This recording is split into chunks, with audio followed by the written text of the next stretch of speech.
জাতীয় থেকে আন্তর্জাতিক, প্রান্তিক জনপদ থেকে নগর চারপাশে ঠিক কি ঘটছে এই মুহূর্তে তা নিয়ে আয়োজন এখন চারদিক। সঙ্গে আছি শারমিন পুতুল। পুরান ঢাকার কষাইটুলিতে শক্তিশালী ভূমিকম্পে ক্ষতিগ্রস্ত ভবনের নকশা 7 দিনের মধ্যে দেওয়ার নির্দেশ দিয়েছেন রাজধানী উন্নয়ন কর্তৃপক্ষ রাজুকের চেয়ারম্যান প্রকৌশলী রিয়াজুল ইসলাম। বেলা 11টার দিকে পরিদর্শনে গিয়ে রাজুক চেয়ারম্যান আরও বলেন, ঝুঁকিপূর্ণ ভবনের তালিকা করে ব্যবস্থা নেয়াই এই মুহূর্তে সবচেয়ে জরুরি কাজ। পুরান ঢাকার কষাইটুলি এলাকায় রেলিং ভেঙে 3 জন নিহত হওয়ার ঘটনাস্থল পরিদর্শনে এসে তিনি আশঙ্কা প্রকাশ করে বলেন, গতকালের ভূমিকম্প আরও 10 সেকেন্ড স্থায়ী হলে তা সমস্ত ঢাকাতেই বিপর্যয় নামিয়ে আনত। এ সময় রাজুকের চেয়ারম্যান জানান, সরকারি স্কুল, কলেজ, হাসপাতালের মধ্যে ঝুঁকিপূর্ণ অবস্থায় আছে এমন ভবনের সংখ্যা 142টি। তবে বেসরকারি পর্যায়ের প্রতিষ্ঠানগুলোর ঝুঁকি নিরূপণে রাজুকের কাছে এখনো কোনো তথ্য নেই, এমন কথা জানান রাজুকের চেয়ারম্যান রিয়াজুল ইসলাম।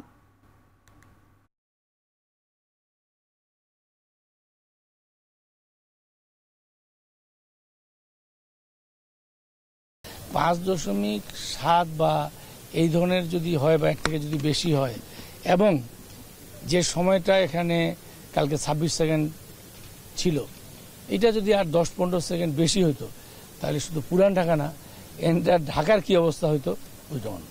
স্কুল, কলেজ, হাসপাতাল আর হলো সরকারি, এগুলোর মধ্যে আমরা এই এত 3000 সামথিং বিল্ডিং রিসার্চ করে আমরা 142টা ভবন ঝুঁকিপূর্ণ পাইছি। সাভারের বাইপালেরায় 24 ঘন্টার ব্যবধানে সকালের ভূমিকম্প হয়েছিল নরসিংদীর পলাশে। এর আগে আবহাওয়া অধিদপ্তর 3.3 মাত্রার ভূমিকম্পটির উৎস জানিয়েছিল সাভারের আশুলিয়ার বাইপাস এলাকায়।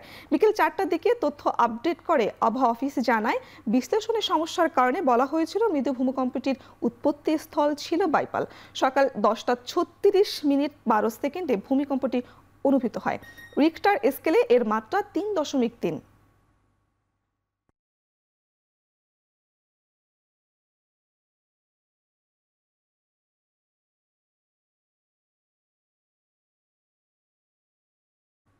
নরসিংদীতে ভূমিকম্পে 2 শতাধিক ভবন ক্ষতিগ্রস্ত হয়েছে। পৌর এলাকার ক্ষতিগ্রস্ত ও ঝুঁকিপূর্ণ ভবনগুলো চিহ্নিত করতে পৌরসভার নির্বাহী প্রকৌশলীকে প্রধান করে 4 কমিটির সদস্য গঠন করা হয়েছে। সকালে স্থানীয় সরকার বিভাগের উপপরিচালক মনোয়ার হোসেন বিষয়টি নিশ্চিত করেন। তিনি জানান, ভূমিকম্পে এখন পর্যন্ত 2 শতাধিক ছোট বড় ভবনের ক্ষতি হয়েছে। ক্ষতিগ্রস্ত ও ঝুঁকিপূর্ণ ভবনগুলো চিহ্নিত করতে কাজ শুরু হয়েছে। এর মধ্যে পুরো জেলার ক্ষয়ক্ষতি নিরূপণ করতে আলাদা আলাদা আরেকটি কমিটি গঠনের কথা জানিয়েছে জেলা প্রশাসন। একই সঙ্গে হতাহতদের তাৎক্ষণিক অর্থ সহায়তা প্রদান সহ ভূমিকম্পে ক্ষয়ক্ষতির পূর্ণাঙ্গ তালিকা প্রস্তুতের কাজ চলছে। নতুন করে দুর্ঘটনা এড়াতে সরকারি বেসরকারি পুরাতন ভবনগুলো থেকে কার্যক্রম স্থানান্তরের দাবি জানিয়েছে স্থানীয়রা। এদিকে ভূমিকম্পের একদিন পরও আতঙ্ক কাটেনি সাধারণ মানুষের, বিশেষ করে বহুতল ভবনের বাসিন্দাদের মাঝে উদ্বেগ বাড়ছে। অনেক জায়গায় আমরা লক্ষ্য করেছি ভবনগুলো হেলে পড়েছে। এই হেলে পড়া ভবন এবং ফাটল ধরা যে ভবনগুলো রয়েছে সেগুলো চিহ্নিত করার জন্য পৌর এলাকায়, নরসিংদী সদর পৌর এলাকায় পৌরসভার নির্বাহী প্রকৌশলীকে সভাপতি করে 4 সদস্য বিশিষ্ট একটি কমিটি গঠন করা হয়েছে। এই কমিটি আজকে 9টি ওয়ার্ড পরিদর্শন করে তারা কি পরিমাণ ক্ষয়ক্ষতি হয়েছে বিভিন্ন স্টেক হোল্ডারদের সাথে, ভবন মালিকদের সাথে কথা বলে এগুলো নিশ্চিত করবেন। পরবর্তীতে জেলা পর্যায়ে যে কমিটি হবে সেই কমিটির মাধ্যমে পরবর্তী সিদ্ধান্ত জানানো হবে। ভূমিকম্পের পর ঢাকা মেডিকেল কলেজ হাসপাতালে এখনো পর্যন্ত চিকিৎসা নিয়েছেন 49 জন আর ভর্তি আছেন 8 জন। শুক্রবার সকালে 5.7 মাত্রার ভূমিকম্পে আতঙ্কিত হয়ে অনেকেই ঘর ছেড়ে বেরিয়ে আসেন বাইরে। এ সময় পুরান ঢাকার আরমানিটোলার কষাইটুলি 8তলা ভবন থেকে খসে পড়ে পুরনো দেয়ালের পলেস্তার। এ সময় রেলিং ধসে পড়ে নিহত হয় 3 জন। তাড়াহুড়োয় ঘর বাড়ি থেকে নামতে গিয়ে আহত হন অনেকেই। পরে ঢাকা মেডিকেল কলেজ ও জাতীয় অর্থোপেডিক হাসপাতালের জরুরি বিভাগে চিকিৎসা নেন তারা। ভূমিকম্পে পুরান ঢাকায় নিহত লক্ষ্মীপুরের পিতাপুত্র ও নরসিংদীতে দেয়াল ধসে নিহত পিতাপুত্রের জানাজা ও দাফন শেষ হয়েছে। সকাল 9টায় লক্ষ্মীপুরের আস-সুন্নাহ মাদ্রাসা ও মসজিদ কমপ্লেক্স মাঠে পুরান ঢাকায় নিহত বাবা ও ছেলের জানাজা হয়। এ সময় বিভিন্ন রাজনৈতিক দল, সামাজিক সংগঠন সহ সর্বস্তরের মানুষ অংশ নেন। পরে পারিবারিক কবরস্থানে তাদের দাফন করা হয়। এর আগে ভোরে বাবা ছেলের মরদেহ গ্রামের বাড়িতে পৌঁছালে হৃদয় বিদারক পরিবেশ তৈরি হয়। এদিকে নরসিংদীতে ভূমিকম্পে দেয়াল ধসে নিহত দেলোয়ার দেলোয়ার হোসেন উজ্জ্বল ও তার 9 বছরের ছেলে ওমরের জানাজা সম্পন্ন হয়েছে। সকালে কিশোরগঞ্জের পাকুন্দিয়ায় নিজ গ্রামে জানাজা হয় তাদের। এতে অংশ নেন শত শত মানুষ। পরে তাদের পারিবারিক কবরস্থানে দাফন করা হয়।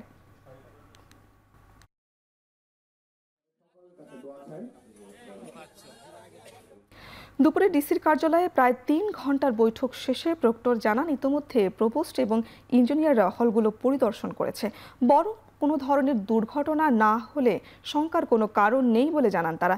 শিক্ষার্থীদের আশ্বস্ত করা হয়েছে উল্লেখ করে বলেন, মহসিন হলের হল রুমগুলো পরিদর্শন করে প্রয়োজনে সাপেক্ষে মুজিব হলের শিক্ষার্থীদের রাখা হবে। 2014 সালে মহসিন হল পরিত্যক্ত ঘোষণার তথ্য সঠিক নয় বলে জানান তিনি।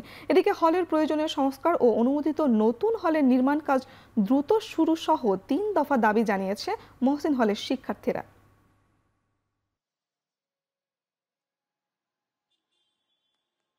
তাদের এই আতঙ্ক দূর করার জন্য আমরাও নিশ্চিত হতে চাই যে ব্যাপারটা আসলে কতটা সিরিয়াস। সেই জন্য আজকে আমরা বৈঠক করেছি পূর্ণাঙ্গ সবগুলো হলই আমরা ভিজিট করাচ্ছি।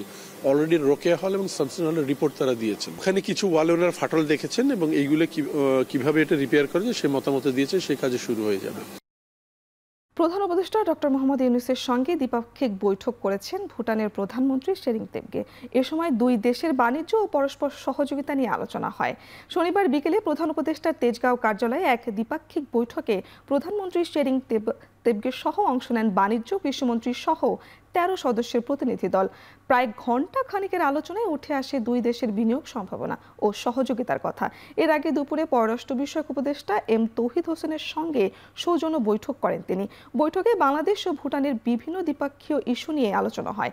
এছাড়াও সকালে ভুটানের প্রধানমন্ত্রীর সঙ্গে সাক্ষাৎ করেছেন অন্তর্বর্তী সরকারের বাণিজ্য উপদেষ্টা শেখ বশির উদ্দিন। রাজধানীর একটি হোটেলে এই সাক্ষাৎ হয়। এর আগে সকালে প্রধান উপদেষ্টার আমন্ত্রণে 3 দিনের সফরে ভুটানের প্রধানমন্ত্রী ঢাকায় পৌঁছান।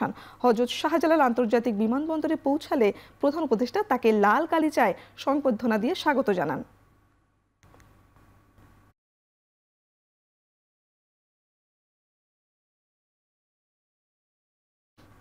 এর আগে সকালে সাভারে জাতীয় স্মৃতিসৌধে মুক্তিযুদ্ধের শহীদদের প্রতি শ্রদ্ধা নিবেদনের মধ্য দিয়ে ঢাকার 2 দিনের সফরে প্রথম দিন শুরু করেন ভুটানের প্রধানমন্ত্রী শেরিং তেবগে। প্রধান উপদেষ্টা ডক্টর মোহাম্মদ ইউনূসের আমন্ত্রণে তার এই ঢাকা সফর। সকালে ঢাকায় নেমেই সাভারের জাতীয় স্মৃতিসৌধে যান ভুটানের প্রধানমন্ত্রী। পরে বেদিতে পুষ্পস্তবক অর্পণ করেন। পরে পরিদর্শন বইতে স্বাক্ষর করেন। এর আগে সকাল 8:15 দিকে ভুটানে প্রধানমন্ত্রীকে বহনকারী ড্রুপ এয়ারে একটি ফ্লাইট ঢাকায় অবতরণ করে। প্রধান উপদেষ্টা ডক্টর মোহাম্মদ ইউনূস তাকে স্বাগত জানান। বিমানবন্দরের ভিআইপি লাউঞ্জে দুই নেতার মধ্যে সংক্ষিপ্ত বৈঠক হয়। এ সময় তেবগে ভূমিকম্পে প্রাণহানি ও ক্ষয়ক্ষতির খোঁজ নেন ও সমবেদনা জানান। বৈঠক শেষে তেবগেকে অস্থায়ী অভিবাদন মঞ্চে নিয়ে যাওয়া হয়। সেখানে 19 বার তোপধ্বনি ও গার্ড অব অনার দেওয়া হয়। ভুটানের প্রধানমন্ত্রীকে দেওয়া হয় লাল গালিচা সংবর্ধনা। 2 দিনের ব্যস্ত কর্মসূচির শেষে সোমবার সকালে ঢাকা ছাড়বেন ভুটানের প্রধানমন্ত্রী।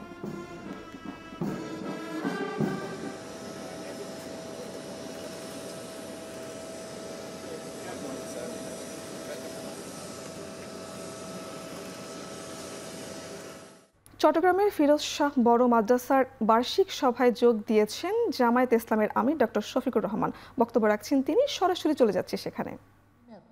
রেখে যাওয়া আমানতের সাথে আমরা যত উল্টাপাল্টা কাজ করেছি সবগুলোর জন্য আমরা একসাথে আল্লাহর দরবারে হৃদয় বিগলিত চিত্তে আমরা তওবা করি। আল্লাহ তাআলা হুয়া তাওয়াবুর রাহিম, হুয়া গাফুরুর রাহিম। তিনি তওবা কবুল করেন, মেহেরবানি করেন। সেই আল্লাহ, নবী বলছেন, মানুষ যদি ভুল করে আল্লাহর কাছে তওবা না করত, আল্লাহ আরেকটা জাত পয়দা করতেন যারা ভুলও করতো, তওবাও করতো। সুবহানাল্লাহ। এত ভালোবাসেন আল্লাহ তওবাকে। অতীত জীবনে হে রাব্বুল আলামিন আমরা অনেক ভুল করে ফেলেছি। আমাদের উপর অর্পিত দায়িত্ব আমরা পালন করি নাই। কিছু বুঝেও পালন করি নাই, কিছু না বুঝেও পালন করি নাই। আজ তোমার দরবারে আমরা বিনা শর্তে সারেন্ডার করলাম। হে আল্লাহ, তুমি আমাদেরকে ক্ষমা করে দাও। আস্তাগফিরুল্লাহ আল্লাযী লা ইলাহা ইল্লা হুয়াল হাইয়ুল কাইয়্যুম ওয়া আতুবু ইলাইহি ওয়া লা হাওলা ওয়া লা কুওয়াতা ইল্লা বিল্লাহিল আলিয়্যিল আযীম। আমরা শপথ নিব, হে আল্লাহ, আজকে থেকে নতুন জীবন দাও আমাদের। এই নতুন জীবনের মাধ্যমে আগামীতে তোমাকে আমরা কথা দিচ্ছি, ওয়াদা করছি, অঙ্গীকার করছি, আল্লাহ তোমার সাথে আর নাফরমানি জেনে শুনে করব না। তুমি আমাদের এই তওবাকে কবুল করো, ওয়াদাকে কবুল করো। আগামীতে যে নির্বাচন আসবে, এখানে হক বাতিলের মাঝে ফয়সালা হবে। আপনারা কার পক্ষে থাকবেন? কেউ যদি লাল চোখ দেখায় কার পক্ষে থাকবেন? লাল চোখকে পরোয়া করবেন? পরোয়া কাকে করবেন? পরওয়ারদিগার আল্লাহ তাআলাকে পরোয়া করব, আর কাউকে আমরা পরোয়া করি না। সম্মানিত ভাইরা, এটা বুট নয়, এটা একটা বেটো পাওয়ার। ভুল করলে আল্লাহর দরবারে জবাব দিতে হবে। বিবেকের আলোকে বুটটা দিবেন, হকের পক্ষে থাকবেন, দুর্নীতির বিরুদ্ধে অবস্থান নেবেন, দিনের পক্ষে অবস্থান নেবেন, আল্লাহর কালামের জন্য যারা সংগঠিত হবে তাদের পক্ষে অবস্থান নেবেন, তাদের জন্য দোয়া করবেন, তাদের পাশে থাকবেন। আমরা একসাথে লড়াই করব ইনশাআল্লাহ, আল্লাহর রাজ কায়েম করার জন্য, দুর্নীতিমুক্ত বাংলাদেশ গড়ার জন্য। আমরা কারো সাথে আপোষ করব না। ওই বাংলাদেশ না গড়া পর্যন্ত আমরা থামবো না ইনশাআল্লাহ। আমাদের জন্য শুধু দোয়া করবেন, শয়তান যেন আমাদের মধ্যে কোনো বিভ্রান্তি সৃষ্টি করতে না পারে, শয়তান যেন লজ্জিত হয়ে পরাজিত হয়ে পালিয়ে যায়, মুমিনদের জন্য বিজয় হয়। আল্লাহর কসম, আমরা কোনো দলের বিজয় চাই না, আমরা আল্লাহ তাআলার দ্বীনের বিজয় চাই, আমরা জনগণের বিজয় চাই। এই মুসলিম জনগণ আর জালিমের হাতে নিষ্পেষিত হোক। হে আল্লাহ, তুমি এই বিপদ থেকে এই জাতিকে তুমি রক্ষা করো। চট্টগ্রাম ফিরোজ শাহ বড় মাদ্রাসায় বার্ষিক সভায় বক্তব্য রাখছিলেন জামায়াতের। আমি সরাসরি যুক্ত ছিলাম সেখানে। দেশে যে বড় পরিবর্তনের সুযোগ আসছে তাকে কাজে লাগিয়ে গণতান্ত্রিক ব্যবস্থা স্থায়ী করতে চান বিএনপির মহাসচিব মির্জা ফখরুল ইসলাম আলমগীর। ধর্মকে ব্যবহার করে রাজনৈতিক ফায়দা নেওয়া ইসলাম সমর্থন করে না। আগামীতে ক্ষমতায় এলে ইসলামিক ফাউন্ডেশনের সকল সমস্যা সমাধান করা হবে বলেও মন্তব্য করেন মির্জা ফখরুল। কাকরাইলে ইসলামিক ফাউন্ডেশনের মসজিদ ভিত্তিক গণশিক্ষা কেয়ারটেকারদের আলোচনা সভায় জামায়াতের সাথে দীর্ঘ বন্ধুত্বের কথা স্বীকার করলেও ফ্যাসিবাদদের বিরুদ্ধে জামায়াতের দৃশ্যমান ভূমিকা দেখা যায়নি বলে মন্তব্য করেছেন মির্জা ফখরুল। বলেন, একটি মহল পিয়ারের জন্য চিৎকার করলেও এখন সুর নরম করেছে। একসময় জামায়াতের সাথে জোটবদ্ধ থাকলেও শেষ 10 বছর তাদের সাথে বিএনপি ছিল না। ছাত্রলীগ সেজে ঢাকা বিশ্ববিদ্যালয়ে জামাত ছিল। বিএনপি মহাসচিব আরও বলেন, গণভোটে 4টি প্রশ্ন রাখলে জনগণ নির্বাচনের আগের দিন পর্যন্ত এর অর্থ বুঝবে না। বিএনপি সংস্কার চায় বলেই স্বাক্ষর করেছে বলে জানান মির্জা ফখরুল।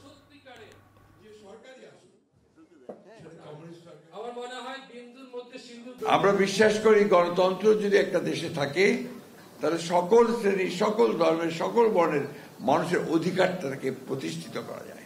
যদি আমরা রাষ্ট্র পরিচালনার দায়িত্ব পাই তাহলে আপনাদের এই সমস্যাগুলো সমাধান করা আমাদের অগ্রাধিকার হবে, প্রায়োরিটি হবে। তো সংস্কার কমিশন খুব বড় বড় পণ্ডিতরা দেশ ছেড়ে এসছে, বিদেশ থেকেও এসছে, তারা বহু 9 মাস ধরে তারা আলাপ আলোচনা করেছে, অনেক সংস্কারের কথা বলেছে।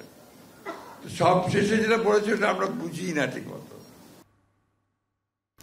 জামায়াতকে জনদাবির সঙ্গে একাত্মতা প্রকাশ করে আগামী নির্বাচনে অংশ নেওয়ার আহ্বান জানালেন বিএনপির স্থায়ী কমিটির সদস্য সালাউদ্দিন আহমেদ।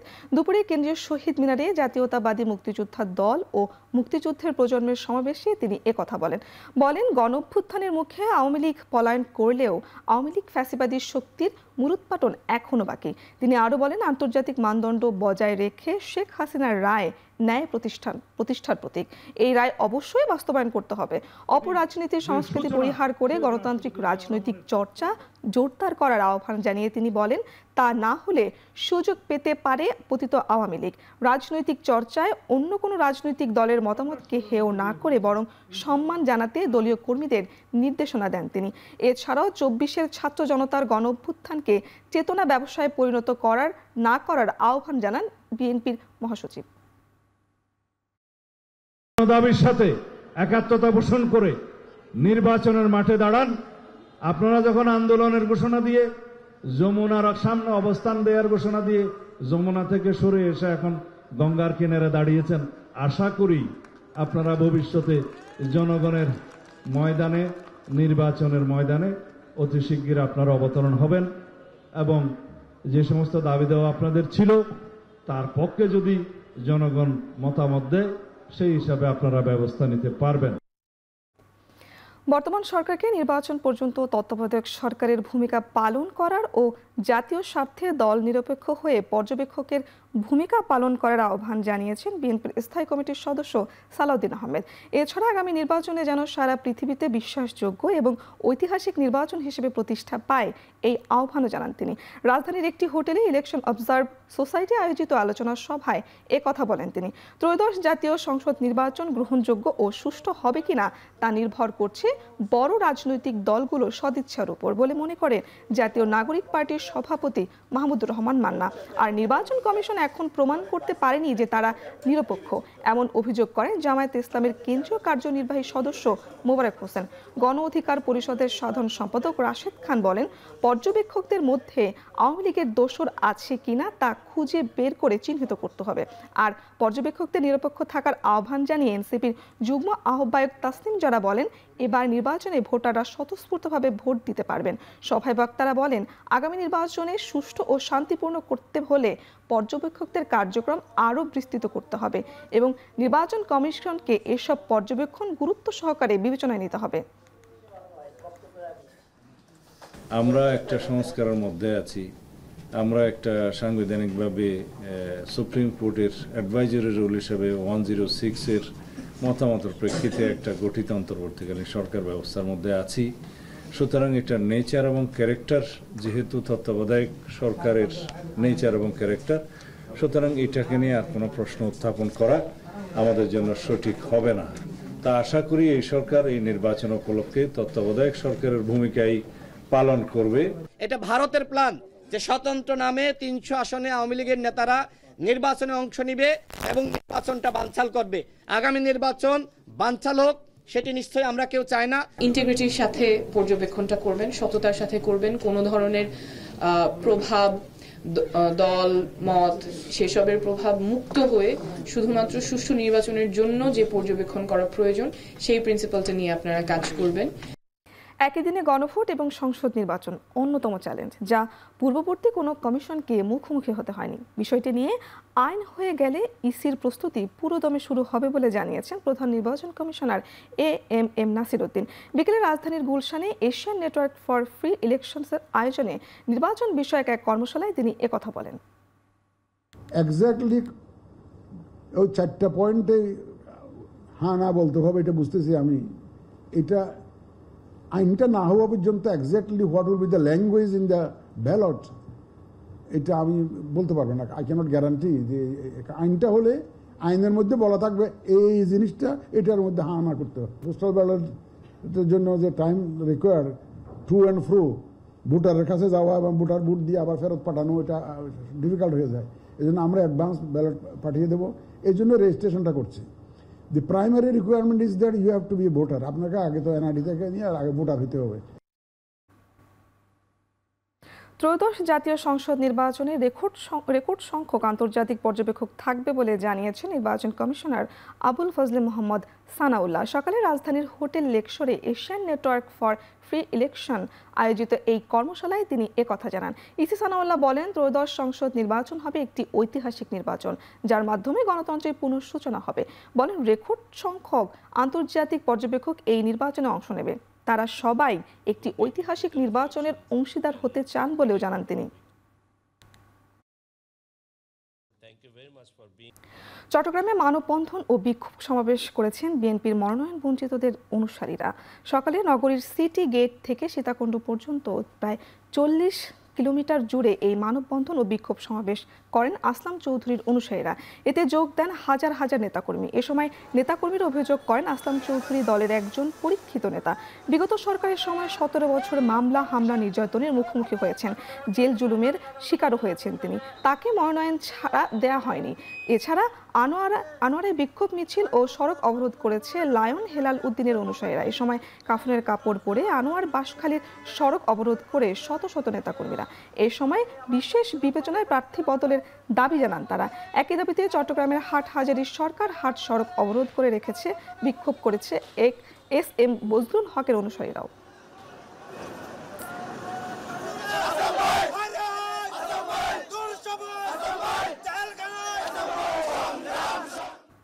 বিগত দিনের মতো আগামী নির্বাচনে ভোট ইঞ্জিনিয়ারিং বা কেন্দ্র দখলের চেষ্টা করা হলে উপযুক্ত জবাব দেওয়া হবে বলে হুঁশিয়ারি দিয়েছেন জামায়াতের আমির ডক্টর শফিকুর রহমান। দুপুরে ঝালকাঠির নেসারাবাদ মাদ্রাসা ময়দানে জাতীয় প্রতিনিধি সম্মেলনে অংশ নিয়ে তিনি কথা বলেন।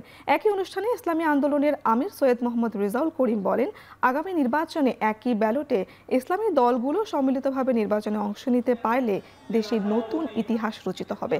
সম্মেলনে অংশ নেন জামায়াত ইসলামী, ইসলামী আন্দোলন, খেলাফত মজলিস সহ ও এবি পার্টি সহ বিভিন্ন দলের হাজারো নেতাকর্মীরা। পরে মাওলানা খলিলুর রহমানের সভাপতিত্বে শুরু হয় সম্মেলন। এ সময় ইসলামী দলগুলোকে ঐক্যবদ্ধভাবে নির্বাচনের ওপর জোর দেওয়ার তাগিদ দেন বক্তারা। এই নির্বাচনে অতীতের মতো কোনো ইঞ্জিনিয়ারিং, কোনো মেকানিজম অথবা মুঠ কেড়ে নেওয়ার কোনো পায়তারা চালানো হলে আমি আপনাদেরকে বলবো, আপনারা বুলেট হয়ে পর্যাপ্ত ওই দুষ্ট হাত আপনারা অবশ্যই পাহারাদারিও করবেন। আপনার বুটে আপনার প্রতিনিধি নির্বাচিত হবে, সেটি নিশ্চিত না হওয়া পর্যন্ত আপনারা বিশ্রাম নেবেন না। এটা আমাদেরকে পরিবর্তন করতে হবে। যদি আমরা করতে পারি, আমাদের সুযোগ এসেছে 2024 5ই আগস্টের পরে এই দেশ গঠন করা এবং মানবতা মুক্তি পাওয়া এবং বিশেষ করে বিদেশি তাবেদার থেকে এই দেশকে মুক্তি করার একটা সুবর্ণ সুযোগ এসেছে। রাজধানীর সেগুনবাগিচায় কর কমিশনের ভবনে লাগা আগুন 20 মিনিটের চেষ্টায় নিয়ন্ত্রণে এনেছে ফায়ার সার্ভিস। ফায়ার সার্ভিস জানায়, শনিবার দুপুর 3টা নাগাদ আগুনের খবর পেলে ফায়ার সার্ভিসের 6টি ইউনিট দ্রুত ঘটনাস্থলে পৌঁছায়। ভবনের 9 তলায় অগ্নি নির্বাপক ব্যবস্থা অপর্যাপ্ত ছিল উল্লেখ করে ফায়ার সার্ভিস জানায়, 3:30টা নাগাদ তারা আগুন নিয়ন্ত্রণে আনে। তবে আগুন লাগার কারণ ও ক্ষয়ক্ষতির পরিমাণ এখনই বলা যাচ্ছে না বলে জানানো হয়। এদিকে কর কমিশনের ডেপুটি কমিশনার জানান, এই ভবনে কর কমিশন ঢাকা অঞ্চল 8 ও 14 অফিস ছিল।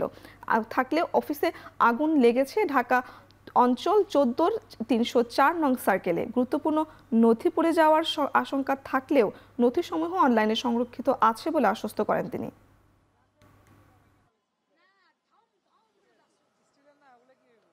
আমরা আমাদের টিটিএল এবং ব্রিদিং টেন্ডার সহ আমাদের 6টা ইউনিট এখানে চলে আসে। আসার সাথে সাথে আমরা একসাথে প্রথম অবস্থায় আমরা অফেন্সিভ অ্যাটাক করি, যেহেতু ফায়ার টাং জানালা দিয়ে অলরেডি বাইরে চলে আসছে। সাথে সাথে যে স্টেয়ার আছে, স্টেয়ার দিয়ে উঠে আমরা আমাদের যে ব্যবস্থা আছে, সিস্টেম আছে, ওই সিস্টেমগুলো অ্যাপ্লাই করে আগুনটাকে নিয়ন্ত্রণে নিয়ে আসি 3:30 মিনিটের সময়। সঠিক কারণ এখনও জানা যায়নি, ক্ষয়ক্ষতির পরিমাণ সম্পর্কে এখনও জানা যায়নি, কিন্তু এখানে অত্যন্ত স্পর্শকাতর কর্তাদের তথ্য থাকে, কর ফাইল থাকে। এই জন্য ফায়ার সার্ভিসের পাশাপাশি সরকারের তরফ থেকেও আশা করছি তদন্ত কমিটি গঠন করা হবে এবং তদন্ত পরবর্তীতে ক্ষয়ক্ষতির পরিমাণ এবং আগুনের সূত্রপাত কোথা থেকে হয়েছে সেটা নিশ্চিত হওয়া যাবে। দিনাজপুরে যাত্রীবাহী বাস ও ইজি বাইকের সংঘর্ষে একই পরিবারের 4 জন নিহত হয়েছেন। গুরুতর আহত হয়েছে 5 বছরের এক শিশু। দুপুরে সদর উপজেলার নসিপুর এলাকায় দিনাজপুর রংপুর মহাসড়কে এই দুর্ঘটনা ঘটে। পুলিশ জানায়, সদর উপজেলার 10 মাইল এলাকা থেকে দিনাজপুর শহরের দিকে যাচ্ছিল যাত্রীবাহী একটি বাস। উপজেলার নসিপুর এলাকায় পৌঁছলে বিপরীত দিক থেকে আসা একটি ইজি বাইকের সঙ্গে সংঘর্ষ হয়। এতে ঘটনাস্থলেই 3 জন নিহত হন। গুরুতর অবস্থায় 2 জনকে দিনাজপুর মেডিকেলে নেওয়া হলে আরও 1 জনকে মৃত ঘোষণা করে চিকিৎসক। হতাহত সবাই নারী এবং একই পরিবারের সদস্য বলে জানিয়েছে প্রত্যক্ষদর্শীরা।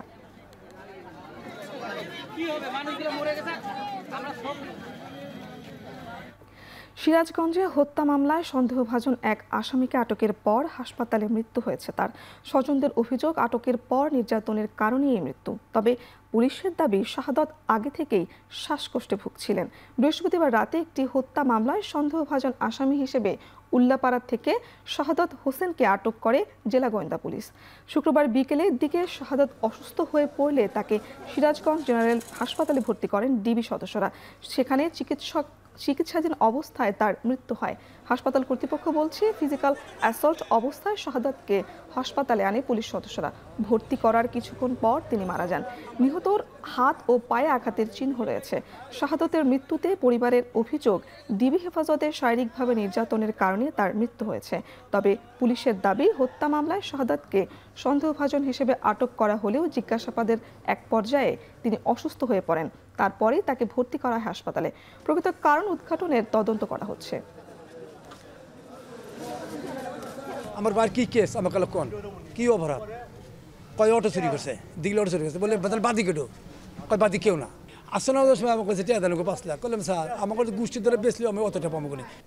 এই বাঙালি নবাজের সময় আমাকে কইতেছে কোনো মিডিয়া জানে না, আমি দিতে পারি, কোনো মিডিয়া জানে না, কোনো প্রশাসন জানে না।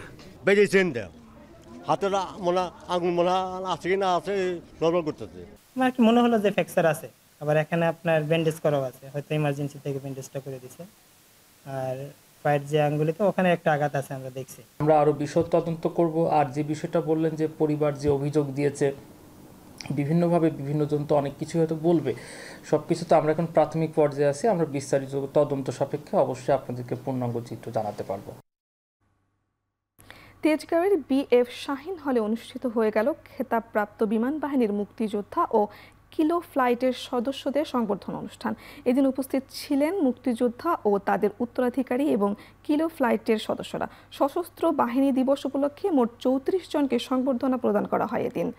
এদিন সকল শহীদ ও বীর মুক্তিযোদ্ধাদের শ্রদ্ধার সাথে স্মরণ করেন বিমান বাহিনীর প্রধান air chief marshal Hasan Mahmud Khan. তিনি বলেন, মহান মুক্তিযুদ্ধের রণাঙ্গনে মাত্র 3টি বিমান নিয়ে যে বিমান বাহিনীটির জন্ম হয়েছিল তা আজ অত্যাধুনিক যুদ্ধ বিমান, পরিবহন বিমান, হেলিকপ্টার, বিভিন্ন ধরনের রাডার ও ক্ষেপণাস্ত্রে সমৃদ্ধ। তিনি আরও বলেন, অপারেশনাল ও প্রশাসনিক সক্ষমতা বৃদ্ধির লক্ষ্যে অনেকগুলো প্রকল্প হাতে নেওয়া হয়েছে এবং বেশ কিছু প্রকল্প সফলভাবে বাস্তবায়ন করা হয়েছে। বিশ্বজুড়ে কৃত্রিম বুদ্ধিমত্তা বা এআই ব্যবহার দিন দিন বাড়ছে, কিন্তু উদ্বেগ বাড়ছে এআই ব্যবহারের দায়িত্বশীলতা নিয়ে।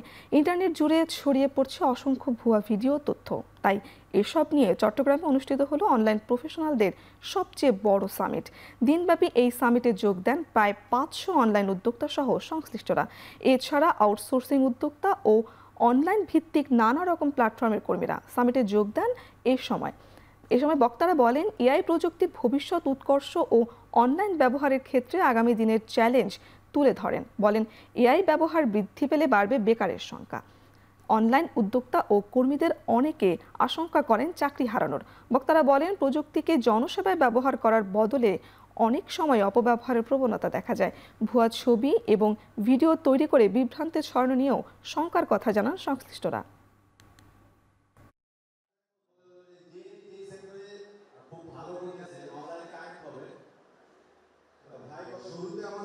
সাতচল্লিশতম বিসিএস লিখিত পরীক্ষার যৌক্তিক সময়ের দাবিতে বিশ্ববিদ্যালয়ের স্টেশন রেলপথ অবরোধ করে রেখেছে, বিক্ষোভ করছে বিশ্ববিদ্যালয়ের শিক্ষার্থীরা। সেখানে আছেন রাকিবুল হাসান। রাকিব, শিক্ষার্থীদের দাবির ব্যাপারে বিস্তারিত জানান এবং রেলপথ অবরোধে স্টেশনে কোনো ট্রেন আটকা পড়েছে কিনা জানাবেন।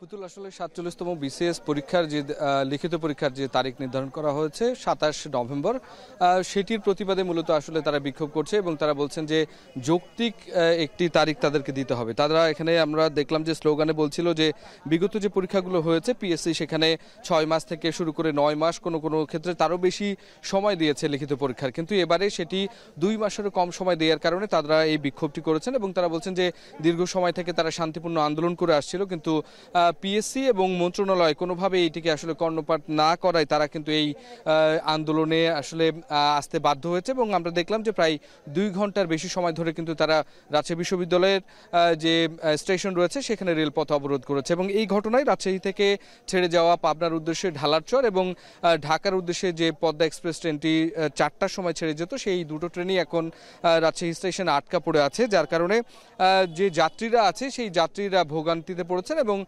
সেই ট্রেন ছাড়তে আসলে বিলম্ব হচ্ছে। এবং এই অবস্থায় যেটি হচ্ছে উল্টো দিক থেকে যে সমস্ত ট্রেনগুলো আসবে তার যে শিডিউল সেই অনুযায়ী সেই ক্ষেত্রে ট্রেনগুলো রাজশাহীতে যেগুলো খুলনা থেকে অথবা পঞ্চগড় এই দিক থেকে এবং ঢাকা থেকে যে ট্রেনগুলো আসবে সেগুলো আসলে বিলম্ব হতে পারে বলে আমরা ধারণা করছি, যেটি আসলে রেল কর্তৃপক্ষ বলছেন।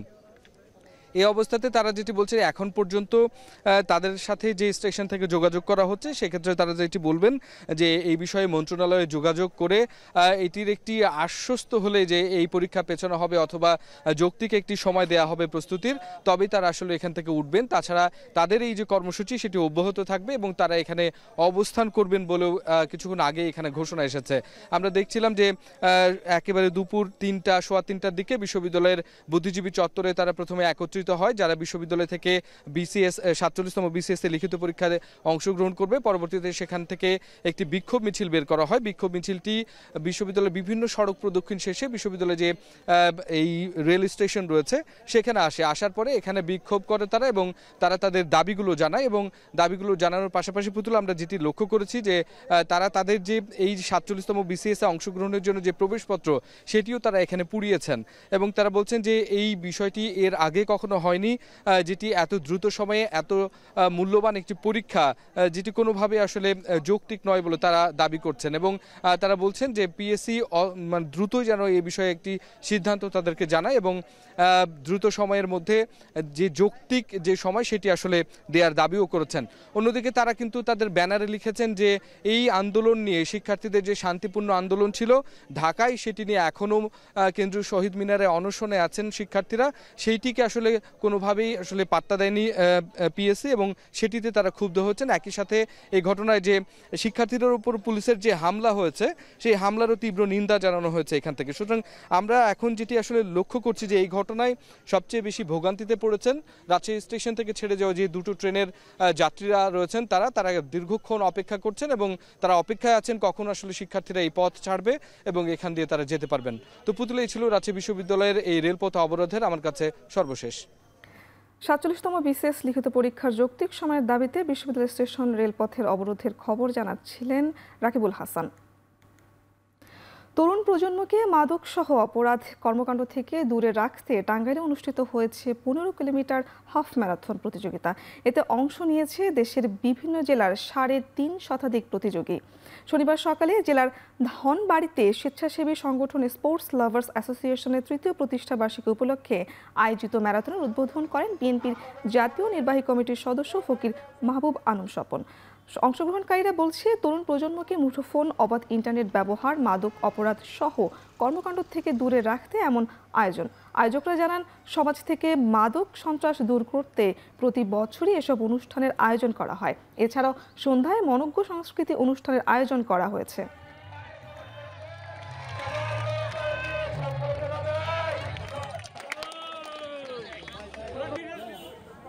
নাইজেরিয়ার মধ্যাঞ্চলের একটি স্কুল থেকে 215 শিক্ষার্থী এবং 12 জন স্কুল কর্মীকে অপহরণ করে নিয়ে গেছে বন্দুকধারী সন্ত্রাসীরা।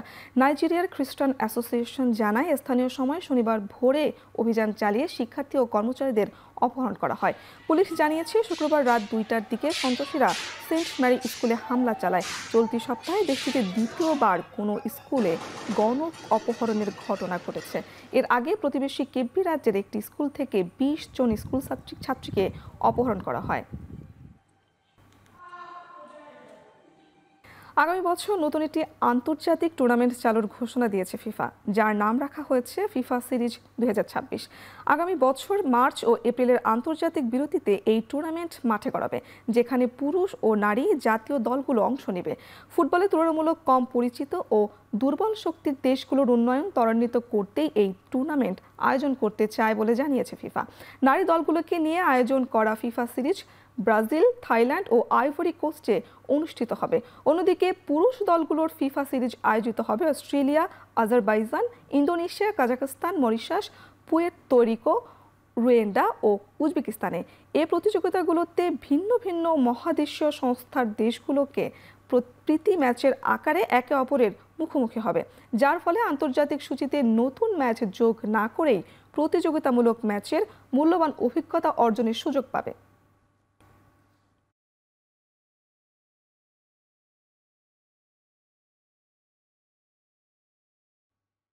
শেষ করছি এখন চারদিক। এখন টেলিভিশন ওয়েবসাইটে দেখতে ভিজিট করুন www.ekhon.tv। এছাড়া ফেসবুকে দেখতে ভিজিট করুন facebook.com/tv.ekhon এবং ইউটিউবে দেখতে ভিজিট করুন youtube.com/c/ekhon tv।